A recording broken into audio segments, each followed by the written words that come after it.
Ya, selamat siang lagi. Ketemu lagi untuk kegiatan acara pemantapan ya.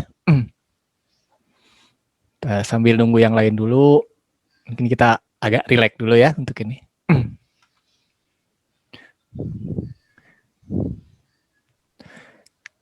Ya, tadi kan ada pretest ya di awal-awal kita sudah masuk pretest.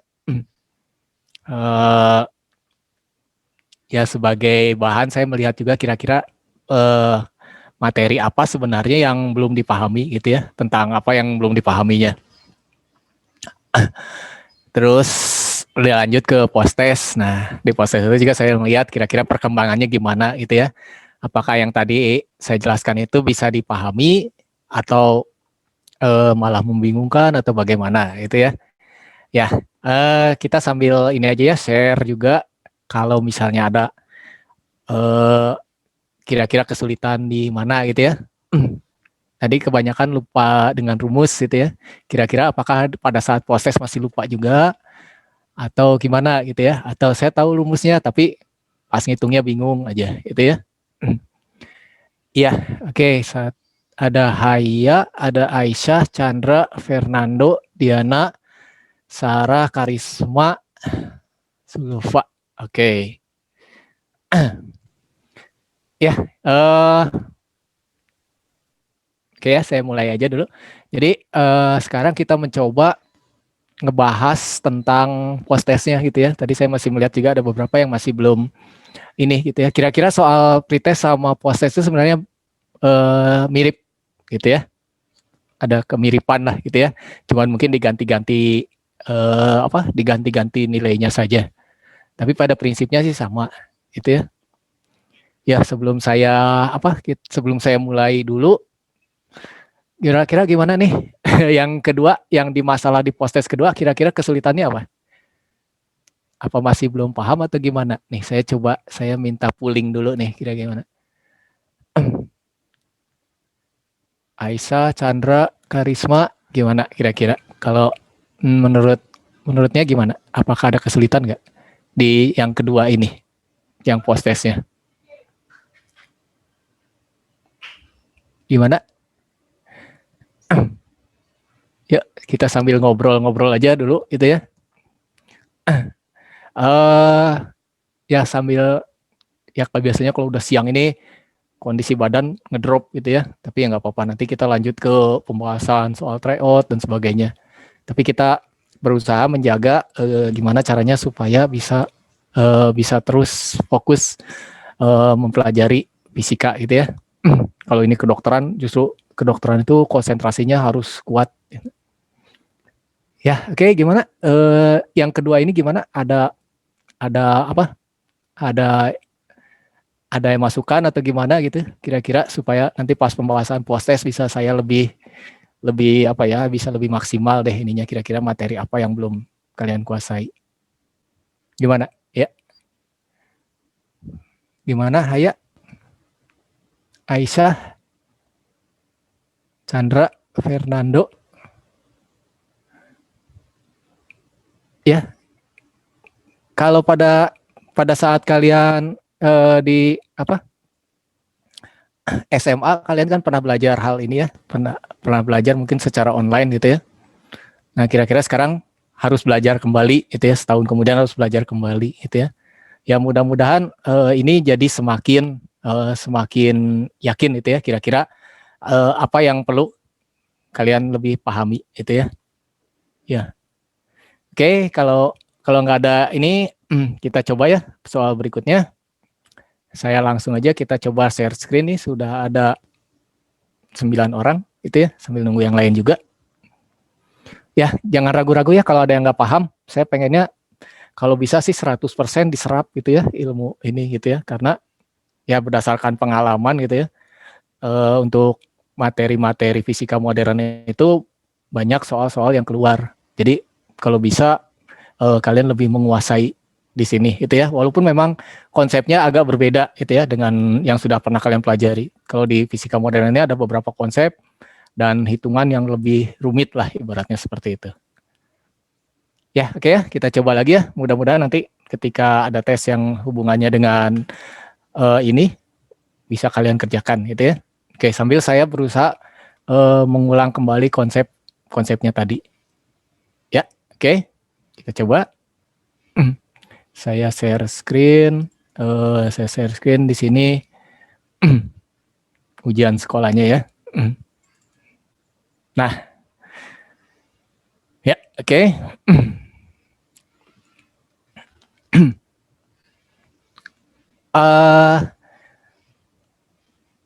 Nah, jadi kita sebenarnya ketika melihat soal ini, kalian langsung bisa membayangkan gitu ya, sebenarnya ini mau yang ditanyakan itu apa gitu ya. Mau ditanyakan itu apa? Benda dengan suhu 1000 Kelvin. Nah, coba kalian perhatikan di sini ada sebuah benda punya suhu 1000 Kelvin itu ya. Oke.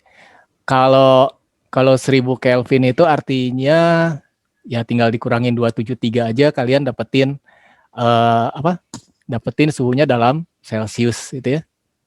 Nah, ini 1000 Kelvin akan memancarkan gelombang sekitar. Nah, jadi sebenarnya yang ditanya adalah gelombang sekitarnya gitu ya. Apa maksudnya sekitar berapa gitu ya. Jadi nggak perlu bilangan pastinya. Jadi kita coba bayanginnya ada yang temperatur dengan panjang gelombang ya. Jadi sebenarnya begitu kalian ngelihat soal itu kalian langsung berpikir, oh ini sebenarnya menanyakan apa gitu ya. Menanyakan hubungan antara temperatur dan lambda gitu ya. Jadi kita lihat lambda itu berbanding terbalik dengan temperatur. Nah, itu kira-kira seperti itu gitu ya. Jadi kalau temperaturnya tahu, maka saya tahu lambda. Nah, di sini ada suatu konstanta Wien itu ya.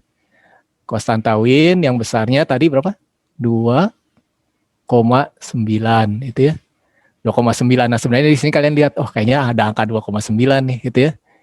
Dikalikan dengan 10 pangkat min 3 gitu ya. Kalikan 10 pangkat min 3. Jadi kalau kalian perhatikan di sini dibagi dengan temperaturnya gitu ya. Dibagi temperaturnya adalah 1000. 1000 itu adalah 10 pangkat 3. 10 pangkat 3. Ya, oke. Dari sini kayaknya kalian udah tahu ya kira-kira jawabannya berapa nih. Nah, tinggal pangkatnya aja jangan sampai lupa itu ya. 2,9-nya ada. 2,9. Nah, dikalikan 10 min 3 dibagi 1000 lagi. Berarti ini adalah 10 pangkat min 6. Nah, kalau min 6 itu artinya dia mikro gitu ya. Jadi di sini masih banyak yang bingung apa sih artinya mikro gitu ya. Mikro itu artinya 10 pangkat min 6. Nah, yang paling sering keluar itu adalah nano itu ya. Nano itu berapa? Ya ingat aja 9. 9 itu artinya 10 pangkat min 9 itu ya. Jadi dari sini saya robah ke nano. Bagaimana dari mikro ke nano itu ya, bedanya 1/1000 sih sebenarnya gitu ya. Jadi kalau 2,9 saya jadiin nano gimana? Nah, ini min 9 itu ya. Nah, artinya 2,9 ini karena ini 10 min 6, 10 min 9 ini kita kalikan 1000 gitu ya. 10 pangkat 3. Nah, kalau dibagi 10 pangkat 3 ini juga dibagi 10 pangkat 3 gitu ya. Nah, kira-kira sorry. Ini pangkat 6, saya hapus ya. Ininya berarti ya, oke, kita lihat supaya ini pangkat min 6. Nah, ini saya jadikan min 3 di sini. Ini kita bagi dengan 10 min 3 juga gitu ya. Jadi min 3 dengan min 3 itu artinya 10 pangkat min 9 atau nano. Jadi kita dapatkan di sini adalah 29 dibagi 10 pangkat min 3 dibagi 1000, artinya dibagi per 1000 berarti jadi 2900 nanometer. Itu ya. Ini kalau hitungan ininya gitu ya. Tapi kalau kalian lihat langsung ini pasti jawabannya kalau enggak yang B yang C. Itu ya. Jadi kita perhatikan di sini aja, lihat, oh angkanya 2,9. Jadi sebenarnya kata kuncinya itu adalah kalian melihat hubungan antara suhu dan gelombang, gitu ya. Ingat suhunya harus dalam Kelvin. Oke, ada masalah ya? Nah, saya harapkan tadi ini bisa dapat jawabannya semua ya. Oke, yuk selanjutnya kita coba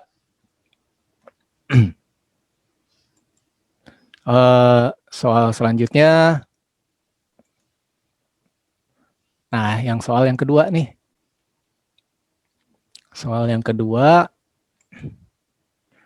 saya share screen.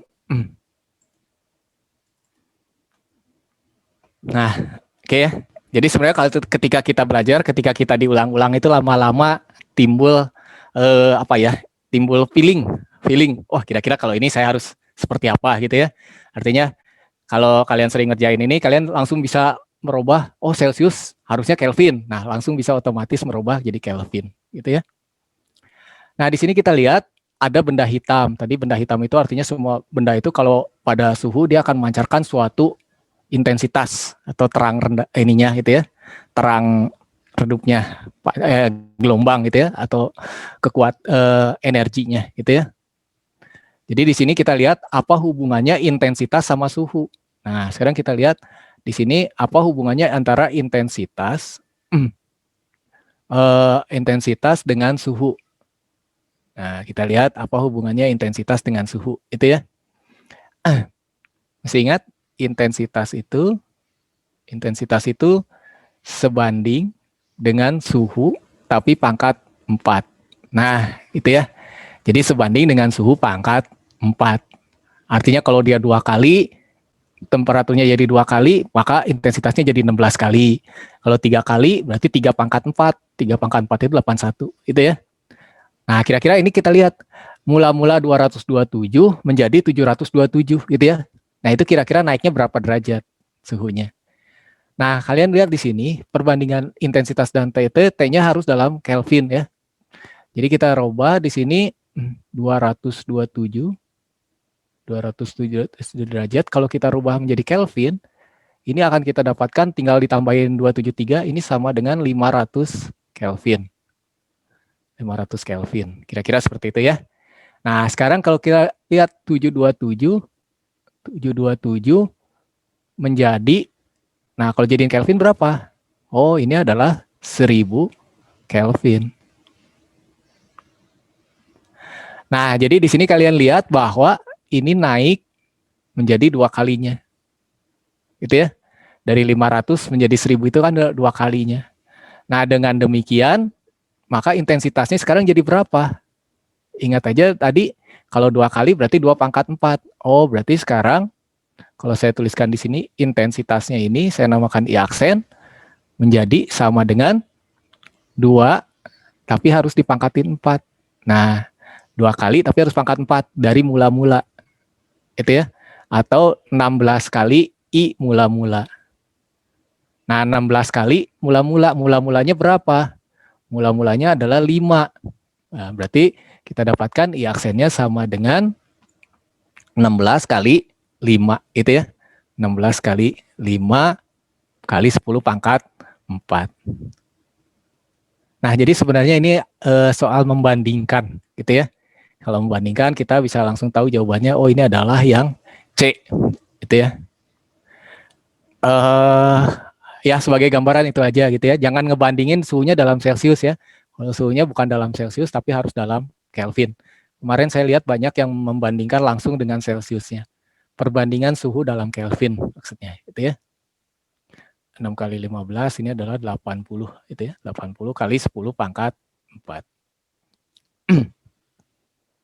Ya, bisa ya sampai sini? Oke. Kalau kalian sudah tahu konsepnya, mungkin saya bisa lebih cepat ngajarin ininya ya. Nanti kita lihat lagi. Yang berikutnya tentang apa nih? Kita lihat. Yang berikutnya kita coba kita lihat yang soal berikutnya. soal yang ketiga. Nah, soal ketiga nih. Soal ketiga, saya yakin semua bisa langsung tahu jawabannya nih. Ya, oke, kita lihat. Sebuah benda pada suhu T memancarkan radiasi sebesar 580, gitu ya. Jadi pada suhu T dia 580. Bagaimana kalau suhunya menjadi 2T? Jadi suhunya dinaikkan jadi 2 kali, gitu ya. 580. Ya, kalian lihat di sini. Kalau digambarkan kira-kira gimana itu ya maksudnya. Jadi kalau misalnya di sini ada grafik. Nah, jadi pada suhu T itu dia memancarkan 580. Jadi kira-kira kalau digambarkan dia seperti ini. Nah, ini pada suhu T itu ya. Pada suhu T dia sekian. Nah, di sini kalau digambarkan maka dia punya puncak maksimum itu di angka 580. 580 itu ya. Ini maksimumnya itu ya. Jadi yang paling banyak dipancarkan itu ya. Intensitas itu yang paling banyak dipancarkannya itu yang 580. Nah, bagaimana kalau sekarang menjadi 2T? Artinya suhunya tinggi gitu ya. Misalnya dari 1000 jadi 2000, misalnya seperti itu gitu ya. Kira-kira bagaimana? Nah, di sini kita lihat ada yang namanya pergeseran wind. Pergeseran wind itu kayak gimana? Ya tadi sekarang suhu temperaturnya dinaikkan, intensitasnya kan makin meningkat gitu ya. Nah, intensitasnya meningkat itu mengakibatkan di sini pergeserannya menjadi lebih kecil. Berarti kalau di sini kita gambarkan, kalau kita gambarkan di sini, nah dia gambarnya jadi seperti ini. Nah, kira-kira seperti ini ya saya gambarnya. Nah, tapi kita lihat di sini. Nah, kalau ini menjadi 2T, kira-kira apa? Ya, sebenarnya ini langsung kita dapatkan setengahnya, gitu ya. Setengahnya. Kenapa setengahnya? Oke, kita lihat setengahnya kenapa? Karena lambda itu sama suhu berbanding terbalik, gitu ya. Jadi, kita lihat T itu sebanding terbalik dengan lambda. Nah, artinya kalau suhu bendanya dinaikkan 2 kali, nah apa yang terjadi sama si lambda? Itu ya.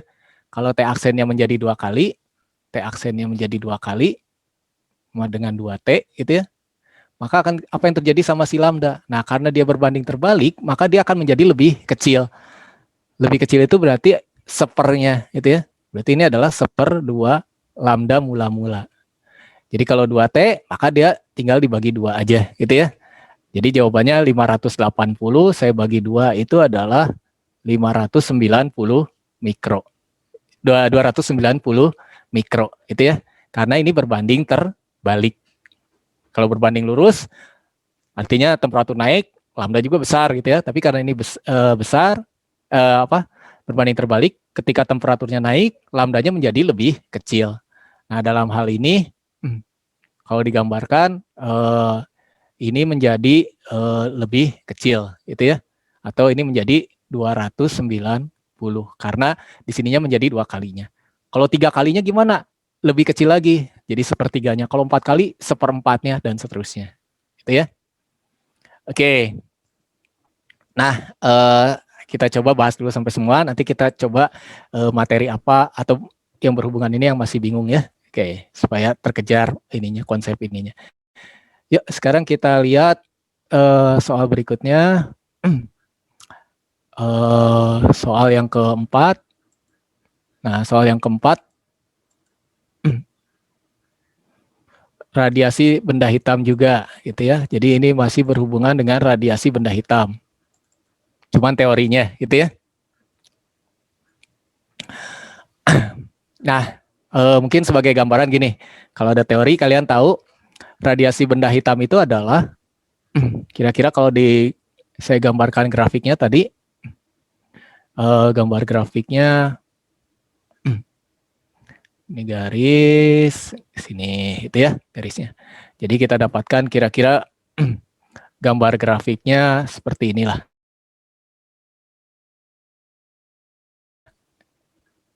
Ya, ini pada suatu T misalnya seperti ini. Radiasi benda hitam Nah, ini kira-kira jawaban mana yang benar gitu ya? Jawaban mana yang benar di sini? Intensitas mendekati 0 dengan panjang gelombang kecil. Nah, ini adalah intensitasnya. Di sini kita lihat ini adalah yang ke arah sini itu adalah lambda. Gitu ya. Jadi semakin kecil lambdanya, I-nya itu ke arah 0. Gitu ya, ke arah 0. Jadi kalau panjang gelombangnya kecil, maka intensitasnya mendekati 0. Oke, betul. Nah, kita lihat jika suhu bertambah besar, intensitas radiasi maksimum akan bergeser ke gelombang yang frekuensinya besar. Jadi tadi digambarkan kalau gimana kalau suhunya dinaikkan si benda itu dipanaskan lagi gitu ya. Nah, maka dia akan bergeser, kira-kira bergesernya ke sini gitu ya. Nah, ini misalnya jadi T aksen gitu ya. Nah, sekarang dia bergeser jadi di sini dia. Nah, sekarang kita lihat dia jadi lebih kecil gitu ya. Sorry, ini kalau dinamakan ini namanya lambda aksen. Nah, lambda aksen itu ya, mula-mula dengan setelahnya gitu ya. Ininya yang di sini adalah lambda aksennya nih.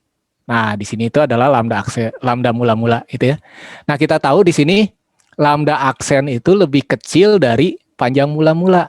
Nah, kita lihat, hati-hati di sini. Ini sering ya, apa hubungan lambda sama frekuensi. Lambda sama frekuensi berbanding terbalik. Nah, hubungannya gimana? Lambda itu sama dengan C dibagi frekuensi, gitu ya. Jadi kalau lambdanya besar, frekuensinya kecil. Kebalikannya juga, gitu ya. Nah, maka di sini kita dapatkan, oh kalau gitu F aksen dengan frekuensi mula-mula gimana? Karena di sini lambdanya kecil, berarti frekuensinya besar. Nah, ini kebalikannya, gitu ya.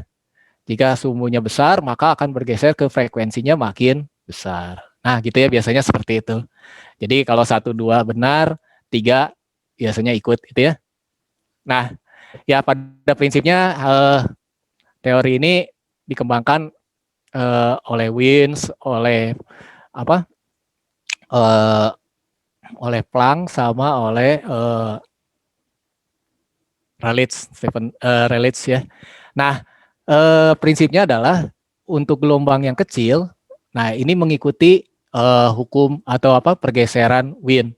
Tapi kalau gelombangnya semakin besar itu Rayleigh-Jeans gitu ya. Nanti itu kalau teorinya secara teorinya seperti itu gitu ya. Oke. Nah, kita lihat di sini kenapa yang 4 nggak benar. Kita lihat di sini harus hati-hati. Intensitas radiasi yang dipancarkan besarnya berbanding lurus dengan suhu mutlak. Nah, ini ada kata berbanding lurus gitu ya. Berbanding lurus itu artinya apa? Berbanding lurus itu artinya pangkatnya sama gitu ya. Artinya kita lihat intensitas itu, nah kalau ini namanya berbanding lurus. Kalau ini namanya berbanding lurus gitu ya. Cuman dia nggak berbanding lurus tapi berbanding pangkat 4 gitu ya. Berarti ini yang ini salah. Jadi jawabannya yang A, kira-kira seperti itu gitu ya. Oke. Masih mudah ya. Oke, kita perhatikan soal berikutnya. Soal berikutnya tentang oh ya, ada yang mau ditanyakan dulu nggak nih sebelum saya lanjutin? Atau bisa dilanjutin ke soal berikutnya nih? Coba kita lihat. Soal nomor 5 ya.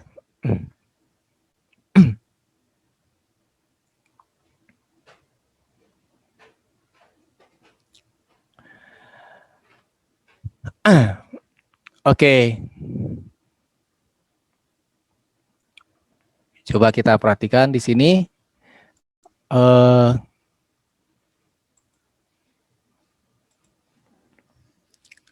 Ya, oke, kita lihat. Intensitas cahaya di suatu titik yang jaraknya dari lampu 5 miliwatt. Jika ini sinar memancarkan, maka banyak yang foton dilepaskan tiap lampu adalah gitu ya. 5 meter dari sebuah lampu adalah 5. Kan kalau 6.000 angstrom bagaimana gitu ya. Yuk kita mulai. Konsepnya sama gitu ya. Jadi sebuah lampu itu memancarkan foton. Itu ya. Nah, ini kalau saya gambarkan sebuah lampu, lampu itu akan memancarkan foton ke segala arah, gitu ya. Nah, katanya ada yang jaraknya 5 meter dari lampu. Oh, berarti kalau digambarkan ini punya jarak sebanyak 5 meter, gitu ya. Nah, maka foton yang ada di sini itu adalah 5 miliwatt per meter persegi. Oh, berarti di sini ada foton banyaknya adalah 5 miliwatt per meter persegi. Itu ya. Jadi 1 meter perseginya kita bayangkan satu kotak ini isinya adalah energinya adalah 5 miliwatt. Mili itu artinya 10 pangkat min 3, gitu ya. Nah, nanti kita coba hitung. Coba kita hitung kira-kira kalau 1 meter, 5 miliwatt per meter ya. Berarti 1 meternya itu 1 meter kali 1 meter itu ada 5 miliwatt. Nah, 5 miliwatt itu isinya berapa foton sih? Itu ya. 5 miliwatt itu isinya berapa foton? Kebayang? Jadi kalau misalnya di sini foton itu punya energi foton itu apa gitu ya. Ya ini mudah-mudahan nanti terbiasa dengan menghitung ini ya. E itu sama dengan H kali F, atau kalau di sini ada lambda, maka ini adalah HC per lambda gitu ya. H C dibagi lambda. Kira-kira seperti itu ya. H-nya tahu, H-nya itu 6,6 kali 10 pangkat min 34, C-nya juga tahu, 3 kali 10 pangkat 8, lambdanya juga tahu, gitu ya. Nah, itu adalah energi fotonnya. Nah, jadi kita bisa melihat kalau gitu N-nya berapa, gitu ya. N-nya berapa. Nah, kita hitung aja N-nya. N-nya itu setiap meternya berapa, gitu ya. Berarti energi total itu maksudnya ini 5 miliwatt gitu ya. Apa sih maksudnya 5 miliwatt? 5 miliwatt. Nah, 5 miliwatt itu artinya 5 kali 10 pangkat min 3 gitu ya. Mili itu min 3, watt itu adalah joule per detik. Joule per detik. Nah, kira-kira seperti itu ya. Jadi setiap detiknya itu ngeluarin energi sebesar 5 kali 10 pangkat min 3. Itulah energi totalnya, gitu ya. Nah, terus apa? Nah, terus kita lihat energi ini ada berapa foton, gitu ya. Berarti nanti kita bagi dengan energi fotonnya. Energi fotonnya, gitu ya. Nah, kira-kira gitu ya. Jadi satu itu adalah energi fotonnya, gitu ya. Oke. Nah, tapi kita lihat di sini N-nya itu kalau mau dihitung energi total, ini HC per lambda. Nah, biasa dituliskan energi totalnya itu kalau saya kalikan nih, saya langsung ke atas ya. Energi totalnya saya kalikan lambda, saya bagi dengan HC. Nah, itu adalah banyaknya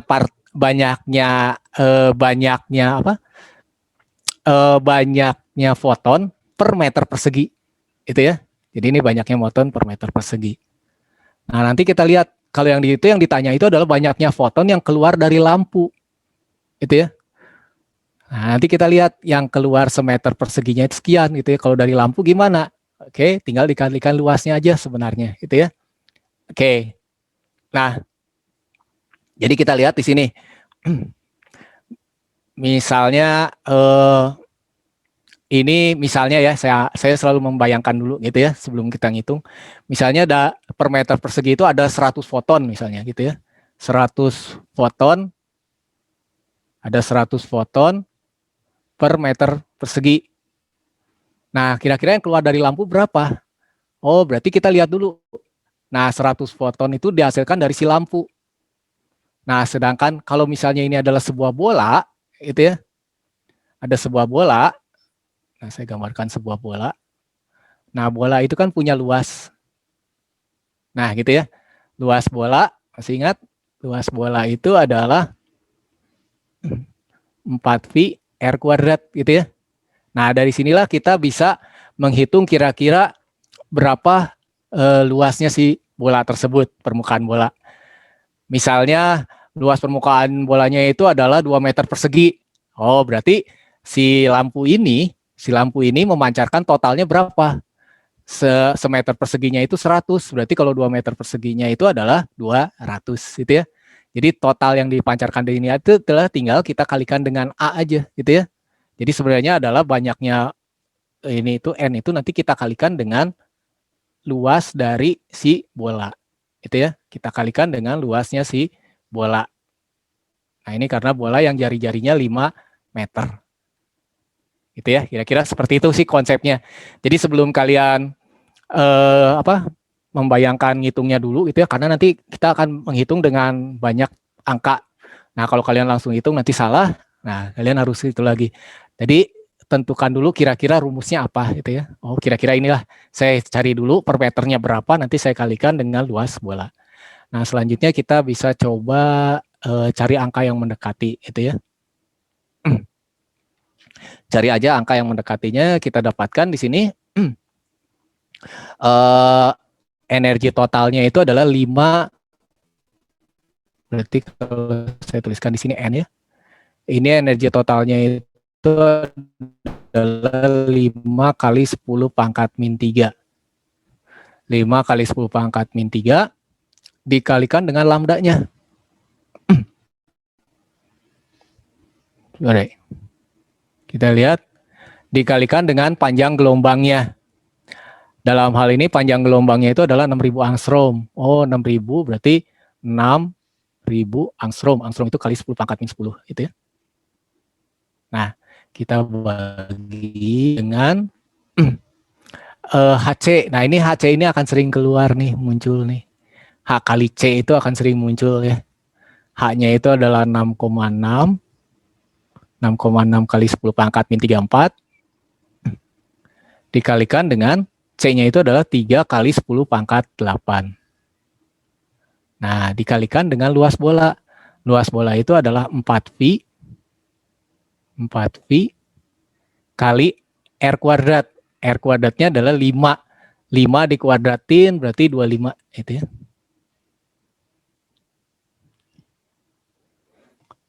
Oke. Nah, sampai di sini biasanya wah, ngitungnya gimana ini gitu ya. Hitungnya gimana ini biar bisa lebih enak gitu ya. Oke. Ya, kita coba aja itu ya. Kalian dengan sedikit relax gitu ya, kalian lihat kira-kira mana yang bisa kita coret dan sebagainya gitu ya. 4 kalikan 25, 5. Ya, atau ini pangkatnya semua sama gitu ya, berarti kita cari aja angka yang mendekati itu ya. Di sini kita lihat 5 kali 6, 10, 10. Ya, saya ambil contoh. Nah, 4V ini akan sering keluar ya. 4V, 2V dan sebagainya. 4V ini kalau diangkain itu adalah 12,56. Nah, kira-kira seperti itu ya. 14,56. Oke. 14,56 di sini 6.000 angstrom. Mana yang bisa kita coret kira-kira? 12, 6,6 ditambah 6, 13,2. Ya, mungkin yang paling gampang ini dulu ya. 3 dengan 6 bisa dicoret. Ini jadi 2.000 itu ya. 2 kali 5 ini jadi 10 itu ya. Nah, 10. Nah, pangkatnya sudah kita dapatin. Ini 10 min 3, 10 min 10, 10 pangkat 8, min 34 gitu ya. Jadi kita dapatin angkanya ini adalah 12,56. 12,56 saya bagi dengan 6,6 saya kalikan dengan 25. Ya, kira-kira angkanya seperti itu ya. Angkanya aja karena di sini pangkatnya semua sama itu ya. 12,56 kalikan 25,6. Nah, saya ambil ini aja, maka kalian dapatkan angkanya itu sekitar ya, nanti kita coba ya. Nah, ini kita lihat 12,56 dibagi 6, 4 kali 12. 4 koma ya. Saya ngitungnya gini, 25 dengan 6 kalau dicoret, ini kan sekitar ya mendekati 4 lah ya, 4 kurang sih. 4 kurang 4 kali 12 sekitar 4 koma gitu ya. 4 koma, maka jawabannya adalah yang B. Kira-kira kalau pendekatan ya, ini cara teknik mendekatin aja. Jadi kita melihat angka ininya saja, karena pangkatnya sudah sama. Kalau kalian hitung nanti mungkin akan sama 18 gitu ya. Cuman kalau ngitungnya di sini, ini 3, 3 dengan 6 habis, jadi 2 kali 5, 10, jadi pangkat ini nggak pengaruh gitu ya. Jadi yang tersisa itu adalah tinggal 4V, 225 sama 6,6. Jadi kita lihat 2V itu 12,56, dibagi 6,6 dikalikan 25, gitu ya. Nah, kalau kalian hitung ini sekitar 4,76. Jadi kita cari yang mendekati saja, itu ya. Angkanya yang mendekati. Kira-kira gitu ya. Nggak perlu dihitung. Cuman konsep fisikanya ini yang penting gitu ya. Nanti ini keluar nih. Nah, ini yang penting sih sebenarnya. Bahwa jumlah fotonnya itu adalah energi totalnya saya bagi dengan energi si foton, gitu ya. Jadi totalnya itu saya bagi, energi foton itu kecil gitu ya, kecil. Nah, tinggal dibagi dengan totalnya. Nah, itu adalah per meternya. Per meternya berapa gitu ya, kalau keseluruhan tinggal kita kali luasnya. Ya, oke. Ini kita coba lagi ya. Kita coba lagi untuk soal berikutnya. Soal yang kelima.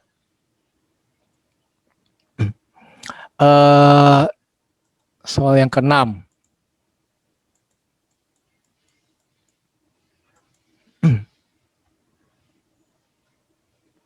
Ya, oke. Soal keenam. Nah, soal keenam kita lihat di sini ya. Ini ke efek fotolistrik. Tadi kalian sudah bisa membayangkan gitu ya. Efek fotolistrik itu kira-kira yang seperti apa gitu ya. Jadi kalau digambarkan efek fotolistrik itu gini. Jadi ada energi foton. Di sini ada energi foton. Gitu ya. Energi foton itu digunakan untuk keluar dari logam dan untuk kabur gitu ya.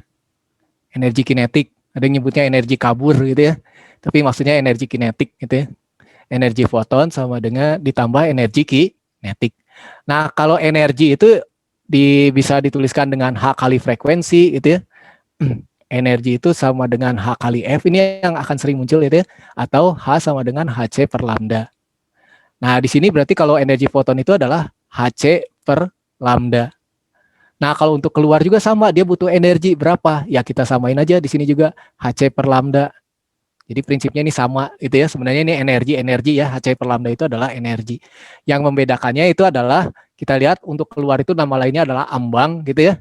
Berarti ini disebutnya adalah energi ambang gitu ya. Kalau itu adalah lambdanya si foton, kalau ini adalah lambdanya ambang keluar. Nah, disinilah kita dapetin energi kinetik. Nah, sebenarnya seperti itu konsepnya. Jadi sebenarnya di sini energi Hc per lambda itu sudah dalam satuan joule gitu ya. Ini juga satuan joule energi kinetik, oke. Jadi kita dapatkan kalau gitu gimana? Ya selanjutnya tinggal di matematiknya aja.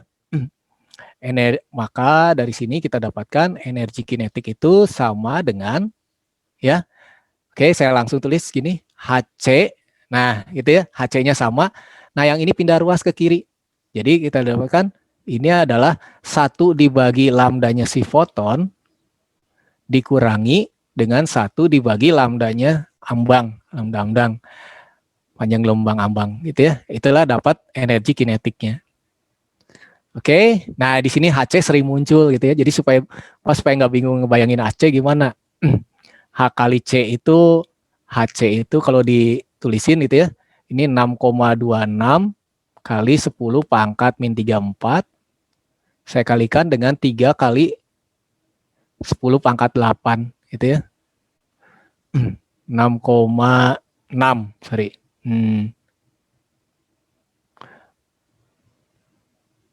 6,6 kali 10 pangkat 3 min 34 gitu ya. 6,6 dikalikan 3 berapa gitu ya. Ya boleh dituliskan 6,6 itu sekitar 26 gitu ya. 26 kali. Nah, di sini kita lihat min 34 dengan 8. Ini adalah min 26 juga gitu ya. Min 34 dikurangi 8 itu min 26. Jadi 6,6 dikalikan 3, 6,6 dikalikan 3 itu berapa? Sekitar 2 ya. Oke. 6,6, 6 dikalikan 3 itu adalah 18. 0,6 kali 3, 1,8, ini sekitar 2 gitu ya. 20. Nah, 20 kali 10 pangkat 2, min 26. Atau kalau mau disederhanain ini bisa dianggap 2 kali 10 pangkat min 25. Kalau mau dihitung supaya lebih mudah gitu ya. Jadi kita lihat di sini HC ini sering muncul sih gitu ya. Makanya saya tuliskan seperti itu. 2 kali 10 pangkat min 25. 2 kali 10 pangkat min 25.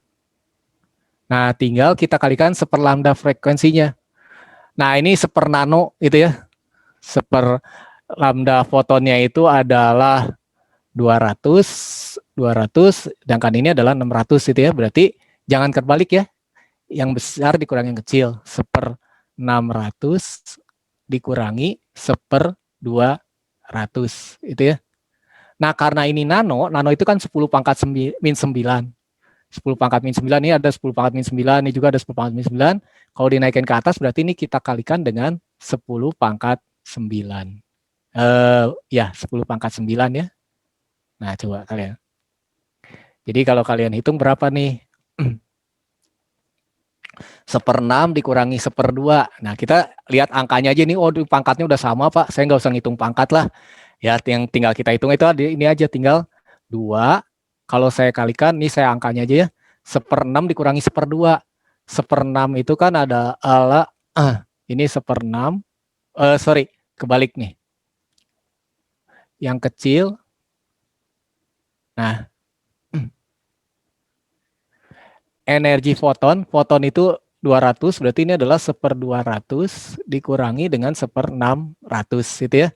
Jadi kalau mau diinikan, ini adalah 6. Nah, 2 itu adalah 2 per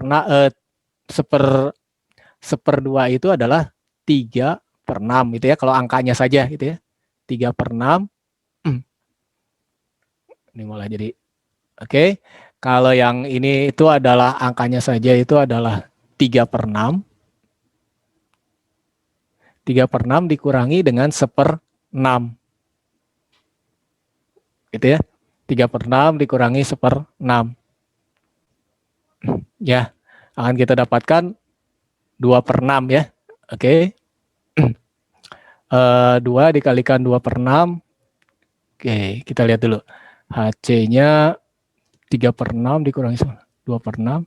2 dikalikan dengan sepertiga. Nah, gitu ya. Oke, ini 2 per 6. 2 per 6.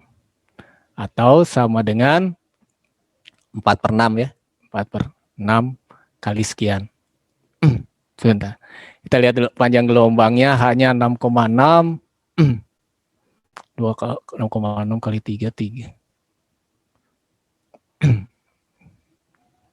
Ya, kita lihat dulu di sini mungkin ada 3 per 6 dikurangi seper 6 itu 2 per 6 sepertiga.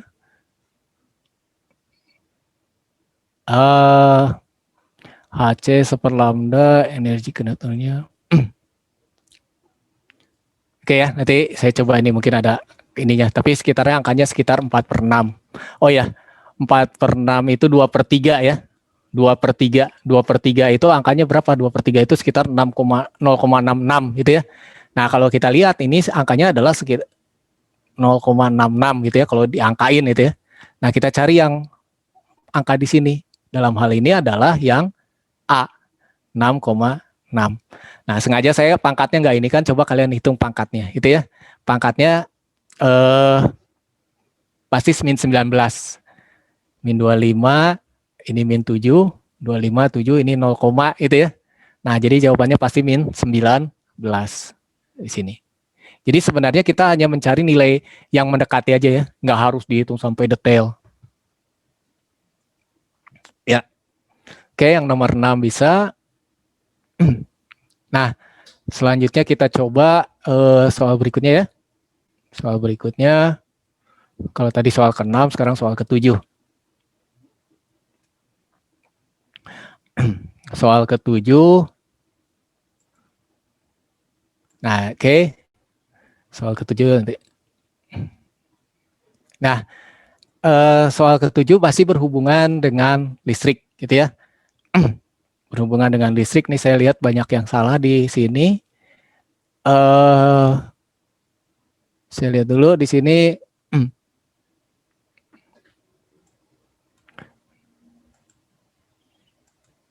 Oke, kita lihat yang nomor 7-nya, kita lihat di sini.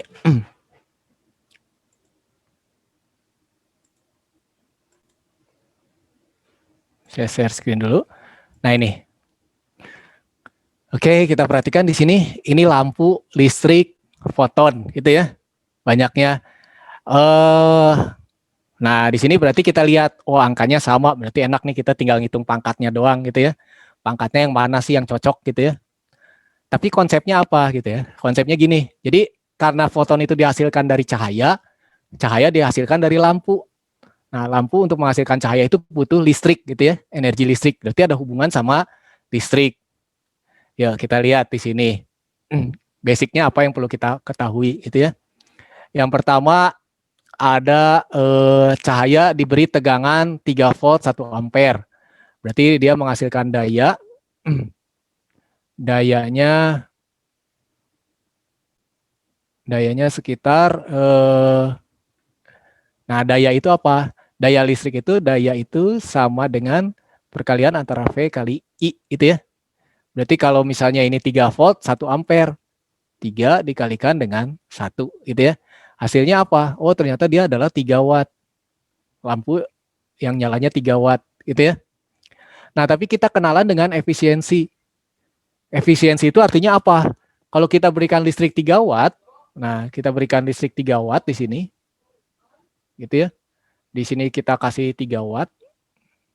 Nah, nggak semuanya jadi cahaya. Yang jadi cahaya itu cuma 80%-nya. 80%-nya dirubah jadi cahaya, gitu ya. Berarti kita lihat, ya daya yang menjadi cahaya, P-nya cahaya ini kita lihat cuma 80%-nya atau 0,8-nya, gitu ya. Atau 0,8 kali 3. Berarti cuma 2,4 watt aja yang dipakai, gitu ya. 2,4 itu artinya 2,4 joule per detik. Setiap 1 detiknya itu 2,4 joule. Oke, nah 2,4 joule. Kembali ke yang tadi, oh ini ada angstrom, banyaknya foton yang dihasilkan adalah, ya kita perhatikan kalau 2,4 kira-kira berapa ininya gitu ya. 2,4 joule itu berarti energi itu sama dengan banyaknya yang ditanyakan. Jadi kalau banyaknya yang ditanyakan itu ini adalah N, itu ya, banyaknya foton itu adalah energi totalnya, energi yang dihasilkan dibagi dengan banyaknya foton atau energi foton gitu ya. Ya, ini sering muncul nih tadi, saya sering ulang. Ini adalah energi total. Ya, saya langsung aja ya. Ini karena ini HC per lambda, maka ini dikalikan lambda dibagi HC. Nah, cuman seperti itu, gitu ya. Jadi kita lihat jumlahnya berapa. Energi totalnya itu adalah 2,4 joule. 2,4 itu energi totalnya. Lambdanya adalah 6.000 angstrom. 6.000 kali 10 pangkat min 3. Angstrom itu min 10 ya. Angstrom itu min 10. Angstromnya mana? Angstromnya itu min 10. 6.000 angstrom gitu ya. Dibagi, masih ingat tadi H kali C itu berapa? H kali C 2 kali 10 pangkat 20 min 25. Nah, sebenarnya di sini aja kita udah dapetin angkanya gitu ya. 2,4 kali 6 bagi 2 itu ya. Jadi kalau 2,4 kali 6 bagi 2 itu 7, itu ya, sekitar 7. Oke, tinggal pangkatnya aja. Berarti kita dapatkan di sini kalau dituliskan 2,4 kali 6 bagi 2 itu ya. 6 bagi 2 itu 3 kali 2,4 kan 7,27 ya. Nah, tinggal pangkatnya kita lihat ini 1000 10 pangkat 3 dengan min 10. Berarti yang di atas adalah 10 pangkat min 7. Di bawahnya adalah 10 pangkat min 25. Nah, jadi ini kita dapatkan kesimpulannya yang min 7 dengan min 25. 7 ditambah 25, 18 ya. Jadi jawabannya yang B. Nah, kira-kira gitu gambarannya ya. Jadi kita sebenarnya konsep utamanya itu gini, jumlah foton itu artinya jumlah totalnya saya bagi dengan jumlah per foton. Itu HC per lambda itu energi satu foton, itu ya. Energi satu foton. Itu yang bisa kita bayangkan dari sini. Ya, oke. Coba kita lanjut berikutnya, soal berikutnya. Soal yang ke-8.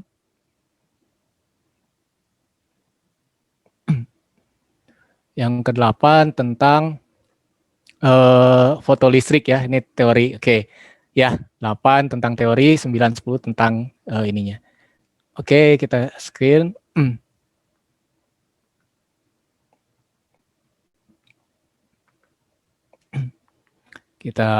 Kita buka di sini.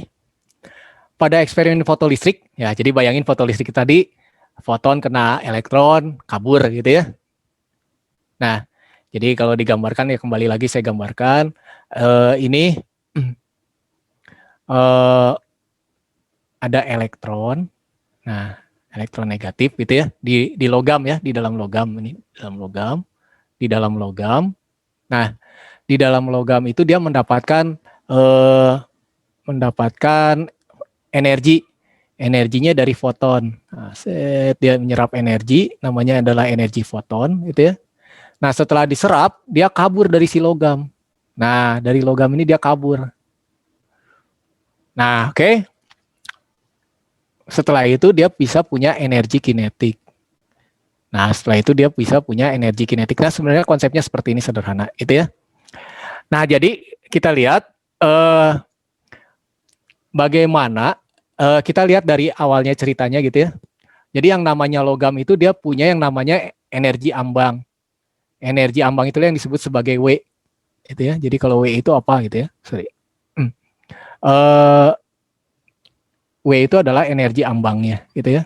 W itu disebutnya adalah energi ambang, ada yang menyebutnya energi ambang. Kenapa W? Ada juga yang menyebutnya sebagai work function. Work function gitu ya. Tapi prinsipnya mah sama lah gitu ya, namanya apapun yang penting energi untuk kabur dari logam gitu ya. Jadi ada logam yang gampang melepas elektron, ada logam yang sulit melepas elektron. Kira-kira ngebayanginnya gitu, itu ya. Nah, energi untuk melepaskannya itu disebut dengan W gitu ya. Nah, sekarang kita lihat di sini ada eksperimen menggunakan cahaya tapi tidak keluar. Jadi tidak menghasilkan fotoelektron. Jadi si elektronnya itu nggak kabur gitu ya, nggak bisa kabur, tidak menghasilkan. Nah, supaya bisa menghasilkan ini gimana? Apa yang dilakukan? Berarti kalau di ini tuh artinya energinya itu nggak bisa membuat si elektronik keluar, gitu ya. Nah, jadi kita lihat bagaimana caranya. Yang pertama kita lihat memperbesar panjang gelombang. Nah, kita lihat lambda diperbesar itu efeknya apa, gitu ya. Lambda diperbesar itu, ingat, lambda itu berbanding terbalik dengan energi. Kalau lambdanya besar, maka kita dapatkan energinya justru makin kecil, gitu ya. Jadi kalau lambda fotonnya ini saya perbesar, apa yang terjadi? Nah, si lambda fotonnya ini kita dapatkan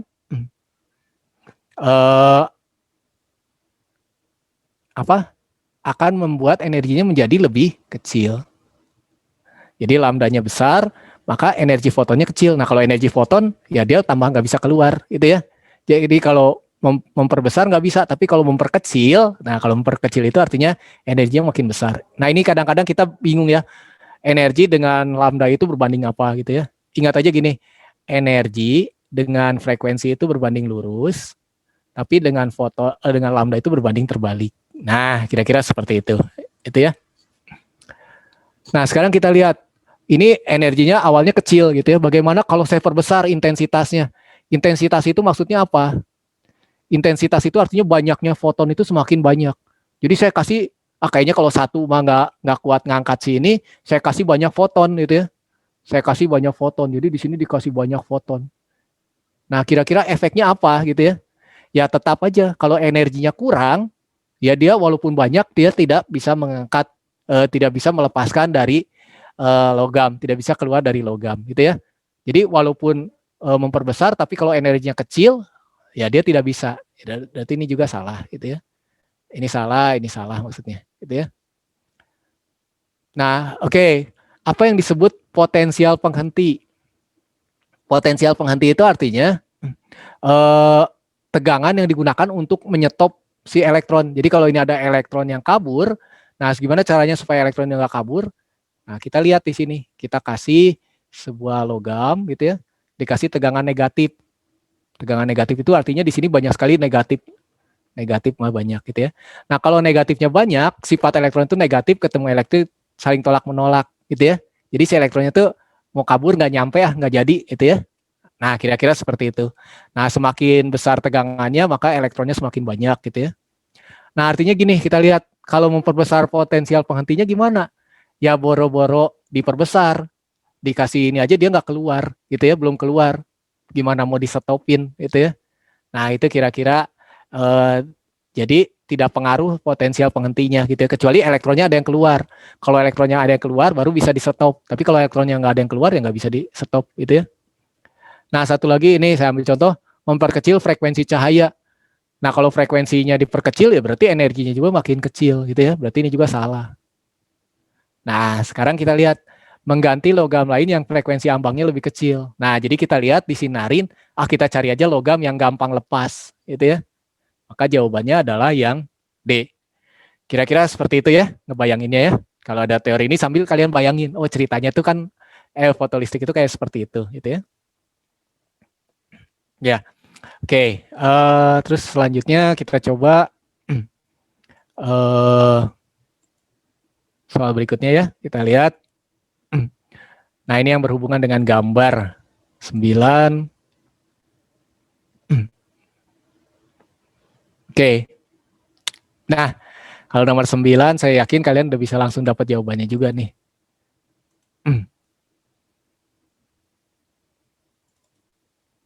Ya, oke ya, kita lihat.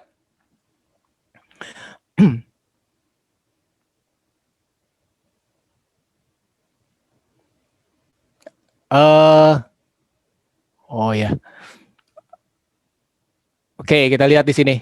Seberkas sinar ini dipancarkan dengan daya W jika konstanta Planck, maka foton yang dipancarkannya adalah oh ya, ini mungkin ada sedikit revisi ya. Oke, kita lihat di sini. Jadi kita lihat kalau si gelombang ini dipancarkan adalah jika konstantanya Planck, banyaknya foton yang dihasilkan per detik adalah gini. Jadi sebenarnya W itu adalah energinya gitu ya. W itu adalah energi per detik. Energi per detik gitu ya. Energi per T. Nah, itulah yang disebut dengan usaha itu ya. Jadi kita bayangkan dia menghasilkan energi sekian. Nah, banyaknya foton itu gimana? Oh ya, berarti kita lihat ngebayanginnya kalau misalnya foton itu orang gitu ya. Kalau misalnya satu orang punya energi 2 Joule, nah kalau 100 orang berapa gitu ya. Nah, seperti itulah kira-kira itu ya. Nah, jadi kita lihat di sini eh, jumlah orangnya jumlah N-nya itu berapa? Ya sama dengan energi totalnya kita bagi dengan energi foton gitu ya. Energi totalnya saya bagi dengan energi foton. Energi totalnya itu ini adalah dari energi ini W-nya saya bagi dengan energi foton. Energi foton kalau diketahui frekuensinya berarti H kali F gitu ya. Oh, harusnya B ini mungkin salah ini. Harusnya yang B ya, bukan yang D ini. Bukan yang D, tapi yang B. W dibagi HF gitu ya. Oke, nanti saya koreksi ya. Cuman kalau dari sini kita lihat energi totalnya itu adalah energi jumlah fotonnya itu adalah energi totalnya dibagi dengan H kali F. Oke, kita lihat soal terakhirnya kita perhatikan. Soal terakhir ini tentang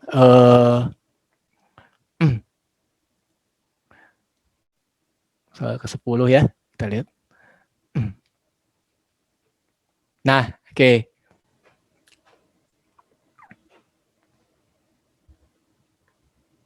Soal ke-10 kita perhatikan di sini ada grafik nih. Nah, gitu ya.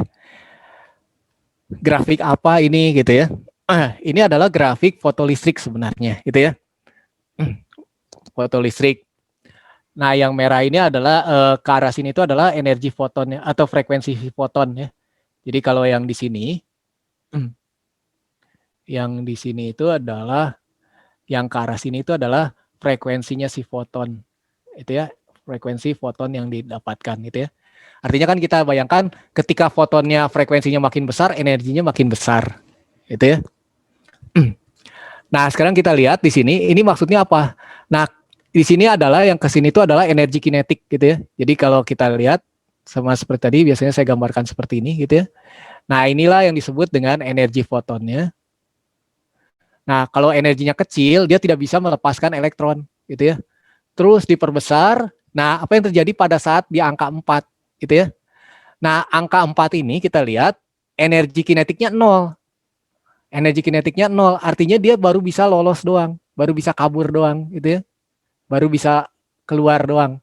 Baru keluar karena di sini energi kinetiknya masih 0. Gitu ya. Jadi kalau di sini energi foton itu sama dengan W ditambah energi kinetik gitu ya. Nah, kita lihat di sini energi pada saat dia frekuensinya 4, di sini energi kinetiknya masih 0. Berarti di sini masih 0 gitu ya. Nah, berarti energi foton ini pada saat 4 itu cukup untuk mengeluarkan si W-nya saja atau mengeluarkan si logamnya saja. Gitu ya. Nah, terus kita lihat diperbesar. Nah, akhirnya apa? Nah, akhirnya pada frekuensi 5 kali 10 pangkat 14 baru timbul energi kinetik gitu ya. Nah, pertanyaannya energi kinetiknya berapa? Oke. Ya, sebenarnya konsepnya gini, kalau ini adalah H kali frekuensi, ini juga adalah H kali frekuensi itu ya, ditambah energi kinetiknya. Nah, energi kinetiknya berapa? Itu ya, energi kinetik yang dimiliki ini. Nah, tadi kita lihat energi foton itu 5, sedangkan untuk ngeluarin 4. Berarti energi kinetiknya sebenarnya 1 gitu ya. Sebenarnya gitu sih cara ngitungnya. 1 kali 10 pangkat 14. Nah, 1 kali 14 kali H, yaitu adalah yang ini sebenarnya.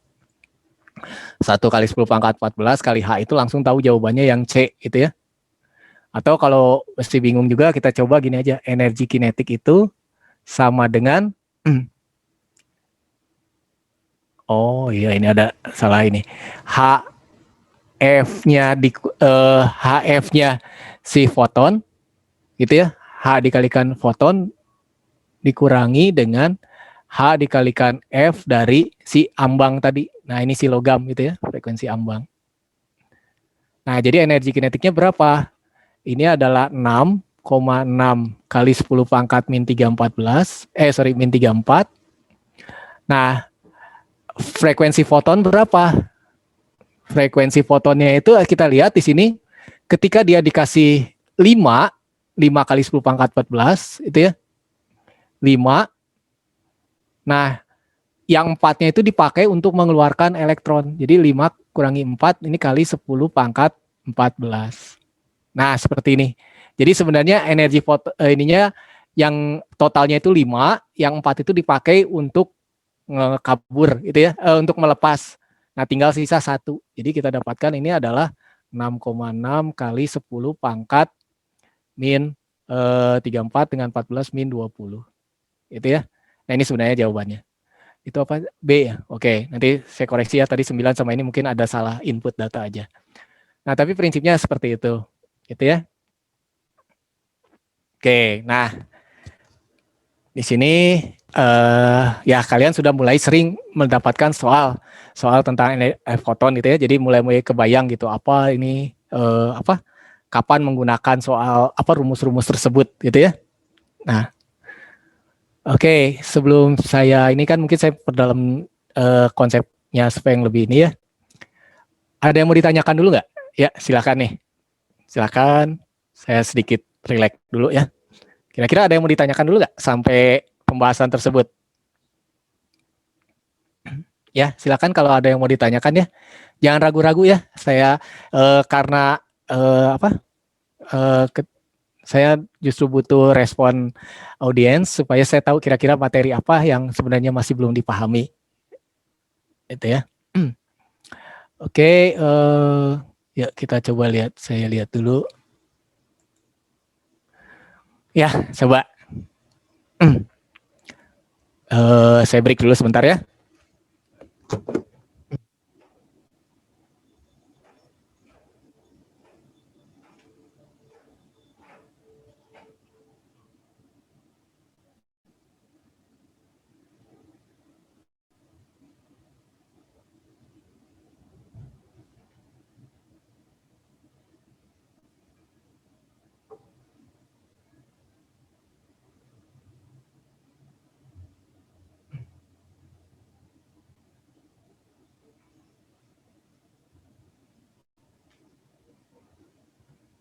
Ya.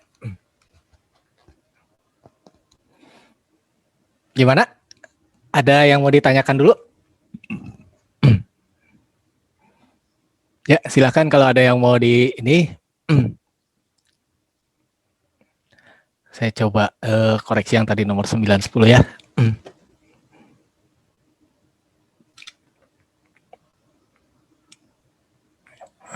Sebentar.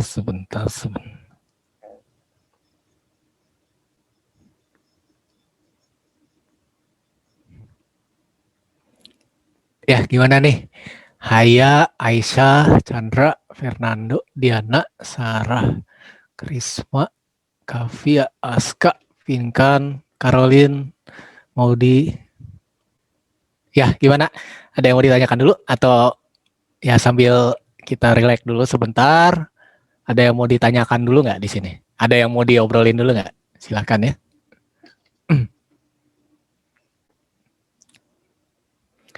Ya, karena saya masuknya tengah-tengah, mungkin biasanya kalau di awal ini ya, di awal pertemuan, biasanya saya selalu melihat dulu kira-kira apa sih yang membuat salah satu pelajaran fisika itu menjadi kalau dilihat dari statistiknya sih paling banyak nilainya paling kecil gitu ya. Nah, dari hasil pengalaman sih sebenarnya gitu ya. Ini hasil survei juga beberapa ini. Jadi kalau kebanyakan dari fisika itu belajarnya dengan apa ya, ibaratnya dengan teknik yang sedikit berbeda gitu ya. Jadi misalnya fisika itu tidak akan sama dengan cara kita belajar matematik gitu ya. Fisika itu tidak akan sama dengan cara kita belajar kimia atau biologi. Mungkin kalau matematik itu kita banyak menghitung, fisika ada menghitung, tapi sebenarnya bukan hitungan itu yang diharapkan gitu ya. Kalau di biologi banyak mengingat, di fisika juga ada rumus. Tapi sebenarnya bukan tujuan fisika itu bukan mengajarkan kalian untuk mengingat rumus, gitu ya. Nah, ketika kalian belajar mengingat rumus, nanti kalian akan stres gitu ya, karena fisika itu diawali bukan dengan rumus, gitu ya. Saya selalu menjelaskan, ya hal utama ketika belajar fisika itu adalah usahakan kalian mampu gitu ya, atau berusaha gitu ya. Ini pekerjaan yang paling enak itu adalah tadi saya selalu menuliskan bahwa ketika kalian belajar fisika, coba usahakan kalian selalu menghayal gitu ya. Hayal itu artinya kalian selalu membayangkan kejadiannya gitu ya. Jadi jangan cuma sekedar efek fotolistrik itu kira-kira seperti ini dan sebagainya, tapi kalian bayangkan sedikit demi sedikit. Ada elektron dalam logam, kena gelombang, elektronnya terpental terus kabur gitu ya. Nah, itu kemampuan ini yang penting sebenarnya gitu ya. Karena dalam fisika ini kita tidak ketemu dengan benda-benda yang bisa kita lihat gitu ya. Ada gaya, ada elektron kan nggak bisa kita lihat. Itu semua benda-benda hayalan gitu ya. Beda kalau di biologi mungkin kalian bisa melihat macam-macam bendanya gitu ya, daun dan sebagainya. Jadi kalian bisa bayangkan gitu ya. Tapi kalau dalam fisika kita berkenalan dengan materi-materi yang imajiner gitu ya, bisa dikatakan imajiner. Jadi di sini salah satunya adalah untuk belajar fisika itu adalah kalian mampu untuk berhayal, gitu ya. Nah, yang kedua, kemampuan apa lagi yang kalian butuhkan gitu ya. Selain kalian mampu menghayal, ini yang diharapkan itu adalah kalian mampu melihat hubungan. Kalian mampu melihat hubungan gitu ya. Relasi. Apa relasi itu gitu ya. Tadi digambarkan misalnya ada foton dengan listrik gitu ya. Foton dengan listrik. Nah, sebenarnya di sini kalian sudah belajar merelasikan. Ada sebuah lampu. Nah, lampu itu diberikan arus itu ya, diberikan arus I, maka dia akan menghasilkan foton, misalnya gelombang gitu ya. Gelombang itu bisa kita anggap sebagai foton, pancaran foton gitu ya. Nah, jadi kalian di sini menghubungkan apa hubungannya arus yang mengalir pada lampu misalnya dengan jumlah foton, misalnya seperti itu gitu ya. Nah, inilah yang disebut dengan kemampuan kalian melihat hubungan. Gitu ya. Jadi jangan belajar fisika itu jangan diharapkan tidak perbab sebenarnya gitu ya. Tapi awalnya dasarnya harusnya perbab. Tapi nanti ketika ujian seleksi itu kalian diarahkan untuk melihat hubungan. Misalnya listrik dengan fisika modern, listrik dengan termodinamika, listrik dengan gerak dan sebagainya gitu ya. Nah, jadi sebenarnya di sini kalian selalu berusaha melihat hubungan gitu ya. Yuk, sekarang kita lihat berikutnya apa yang diharapkan. Ketika orang belajar fisika itu sebenarnya yang diharapkan itu bukan hanya kepintaran ya. Jadi saya selalu menekankan ada yang namanya pintar. Nah, ada yang namanya kepandaian, pintar gitu ya. Dan apa? Satu lagi adalah dan cerdas gitu ya. Nah, ini sebagai ini aja sebagai gambaran saya selalu menyatakan seperti ini. Pintar dan cerdas gitu ya. Nah, kalau kalian disebut pintar fisika itu apa? Kalau kalian bisa dapat rumus, menghitung, dan sebagainya, kalian bisa dikatakan, terus nilai kalkulika kalian bagus, dan sebagainya, kalian bisa dikatakan pintar fisika ya. Artinya pintar dalam mengerjakan soal fisika. Pintar, betul ya. Ini yang ini kan. Tapi, nah, soal kepintaran ini mungkin hanya di UN dimunculkannya gitu ya, soal kepintaran. Nah, tapi kalau untuk soal seleksi itu bukan mencari kepintaran sebenarnya, tapi untuk mencari orang-orang yang cerdas. Karena kepintaran itu bisa diasah sebenarnya gitu ya. Demikian juga kecerdasan. Kalau pintar itu misalnya kita pintar menghitung, pintar mengingat itu sudah banyak alat bantunya gitu ya. Misalnya kalkulator, apa internet dan sebagainya itu sudah membuat kita jadi pintar gitu ya. Tapi bagaimana untuk membuat kita menjadi cerdas? Nah, untuk menjadi cerdas itu tidak bisa langsung orang lahir begitu jadi langsung cerdas gitu ya. Nah, cerdas itu maksudnya apa? Ya salah satu kemampuan menghayal itu adalah sebetulnya kecerdasan menghayal gitu ya. Jadi kalau kita membayangkan bola, terus bola itu nantinya bagaimana, itu sebenarnya adalah kita sudah memanfaatkan cerdasan kita. Makanya soal fisika itu dalam bentuk teks itu tujuannya adalah untuk melihat kecerdasan kita dalam memahami sesuatu, gitu ya. Atau dalam grafik, tujuannya kita mampu nggak siswa tersebut sesuai hayalannya seperti yang saya harapkan, gitu ya. Nah, setelah kalian tahu ini hayalannya, kalian bisa melihat relasinya. Oh, hubungannya seperti ini, gitu ya. Bisa berbanding lurus, berbanding bisa apa, gitu ya. Misalnya hubungannya arus sama frekuensi. Arus dengan frekuensi. Nah, di sini bisa kita lihat kalau kita mampu membayangkannya, di sini arus itu menyebabkan di sini energinya bertambah, gitu ya, dayanya bertambah. Nah, daya bertambah mengakibatkan energinya makin besar, energi makin besar mengakibatkan fotonnya juga makin banyak, gitu ya. Misalnya seperti itulah. Itu disebutnya hubungan-hubungannya. Jadi kalau apa hubungannya arus sama frekuensinya si foton, misalnya seperti itu ya, atau sama jumlah foton, misalnya seperti itu. Apa hubungannya arus sama jumlah foton? Jumlah foton. Nah, di sini kita kira berbanding lurus atau berbanding terbalik, gitu ya. Saya misalkan di sini dengan N. N itu jumlah foton. Apa hubungannya antara arus dengan jumlah foton, gitu ya. Nah, di sini kalian sudah mulai menghubungkan, oh arus itu kan menghasilkan daya, gitu ya. Daya itu sama dengan daya itu Nah, oke, kita lihat di sini. Daya itu sama dengan V kali I. Berarti daya itu akan sebanding dengan I. Oh, kalau arusnya makin besar, maka dayanya juga dipancarkan makin besar, gitu ya. Nah, ketika daya yang dipancarkan makin besar, maka akan dihasilkan energi totalnya yang makin banyak, gitu ya. Energi totalnya juga makin besar. Nah, semakin energi totalnya makin besar, maka N-nya juga makin banyak, gitu ya. Jumlah elektron yang diinnya semakin banyak. Nah, kira-kira itu yang disebut dengan relasi, gitu ya.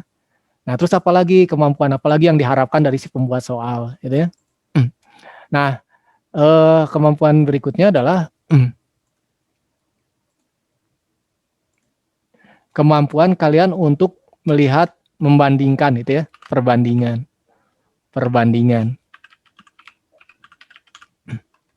gitu ya. Jadi kalian di sini maksudnya perbandingan itu apa? Jadi ketika melihat sesuatu, kalian bisa bandingkan gitu ya, mula-mula seperti ini. Nah, terus kemudian jadi apa gitu ya? Itu artinya membandingkan keadaan awal dibandingkan dengan keadaan akhir, gitu ya. Nah, tadi ketika soalnya banyak, ketika suhunya dinaikkan, apa yang terjadi dengan lambda, gitu ya. Nah, itu sebenarnya perbandingan. Jika suhunya naik 2 kali, lambdanya jadi apa, gitu ya. Frekuensinya eh, jadi bagaimana dan sebagainya. Nah, ini adalah kemampuan kalian untuk melakukan perbandingan, gitu ya. Jadi sebenarnya ketika kalian belajar fisika itu kalian nanti akan sering melakukan perbandingan-perbandingan, gitu ya. Soal-soalnya itu banyaknya soal perbandingan sebenarnya. Nah, ini 3 gitu ya. Nah, terus apa lagi gitu ya. Sebenarnya banyak ketika kalian belajar fisika itu nanti ilmu kalian tuh bertambah gitu ya. Di sini saya mengajarkan bukan ilmu mengingat gitu ya, sebenarnya ilmu melihat perbandingan. Karena terus terang aja trennya sekarang itu melihat siswa cerdas, bukan mencari siswa cerdas, bukan mencari siswa pintar, itu ya. Jadi soal-soalnya lebih diarahkan ke TPS, soal diarahkan ke apa fisikanya pun ke fisika yang mengarahkan ke TPS-nya, gitu ya. Sebenarnya ke sana sebenarnya, gitu ya. Karena nanti ketika kepintaran itu akan diasah ketika kalian jadi mahasiswa. Nah, tapi sebelum masuk jadi mahasiswa itu kalian dites awal dulu, kira-kira cerdasannya mampu nggak untuk mengikuti hal-hal tersebut, gitu ya. Tadi kehayalan, relasi, perbandingan. Nah, sebenarnya kalian kemampuan juga untuk uh, menguasai bahasa sebenarnya ya. Kalau dalam fisika itu ada yang namanya bahasa. Saya selalu mengatakan kalian tuh ketika belajar fisika, kalian akan belajar 3 bahasa, gitu ya. Bukan bahasa Inggris, bukan bahasa Indonesia gitu ya. Bahasa apa? Nah, bahasanya adalah bahasa, kalian mempelajari bahasa matematika, bahasa grafik, sama bahasa teks. Bahasa teks gitu ya. Maksudnya gimana bahasa mat, grafik, dan teks itu gimana gitu ya. Ya, misalnya gini, kalau dalam matematika, kalian kenal misalnya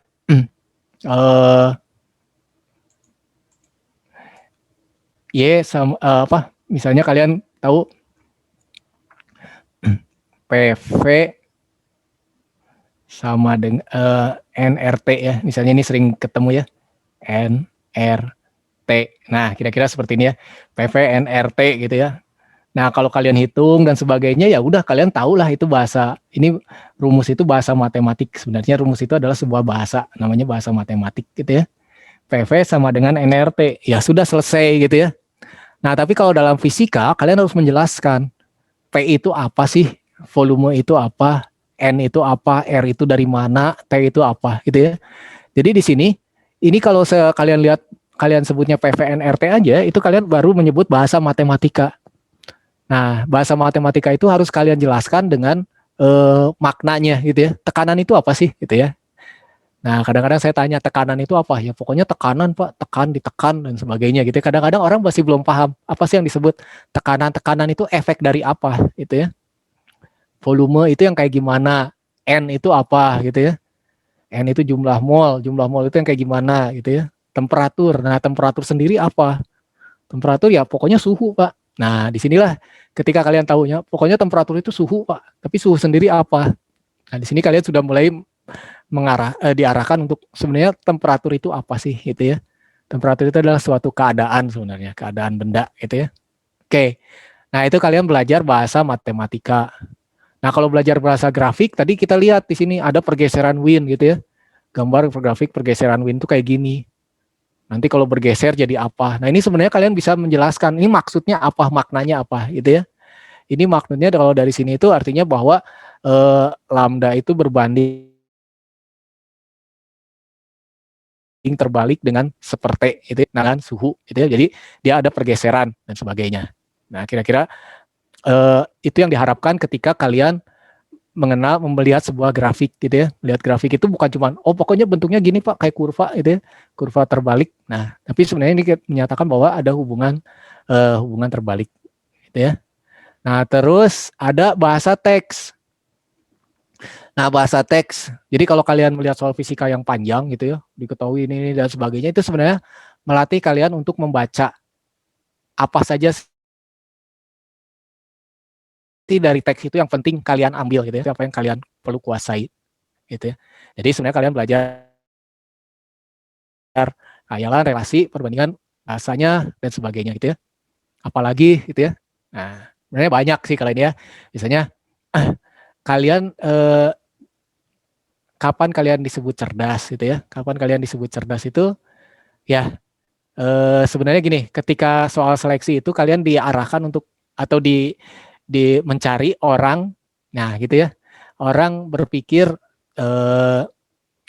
secara logis gitu ya, secara logis itu jika apa maka apa gitu ya. Nah sebenarnya fisika itu mengarahkan ke sana, jadi tidak tidak ujuk-ujuk gitu ya, tidak ini tiba-tiba menjadi lebih besar dan sebagainya, ada penyebabnya. Jadi kalian diarahkan untuk mencari hubungan sebab akibatnya. Kenapa benda ini menjadi lebih besar dan sebagainya, gitu ya.